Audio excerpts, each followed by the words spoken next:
nuts. The fact you can get it down and have it so refined. And so, yeah, we met at the Australian Sports Innovation Week up in Brisbane a little while ago, and there was a huge Yes. buzz about you and Aircast at the week up in Brizzy. Huge buzz. And I know we had a great conversation, and you were literally about to get on a plane, go to New York, go to the States, and engage deeply with NBC and also a range of different organizations in America. How did the US trip go? Fantastic. It was really good. It's certainly what we planned to do in the trip was go over there, work directly with NBC and Comcast, and that was with the San Francisco Giants. So working at Oracle Park, and it was to prove out the technology that we had. Firstly, to integrate it directly with NBC production. How's that going to work, and how does that look, and is it easy? Is it difficult?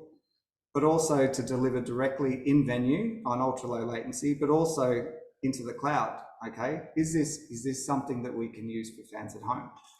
So there was a lot of moving parts, but working with NBC directly with their production, organising a running sheet, and they sending me the feeds that they think would resonate with their fans, but also working with Comcast to actually deliver this over the cloud directly to, okay, well, what's that user case like? You know, what's it like on people at the cloud?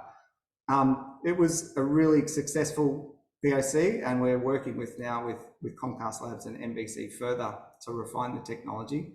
But what we found is that it was easy to deliver alternate commentary. We had Spanish and English, so depending on which one you wanted to listen to, you could select it. But also wide shots, picture, batter, and as I mentioned before, ball tracking, just to get an understanding of what happened in the previous delivery. So the replays, the instant replays, which worked really well.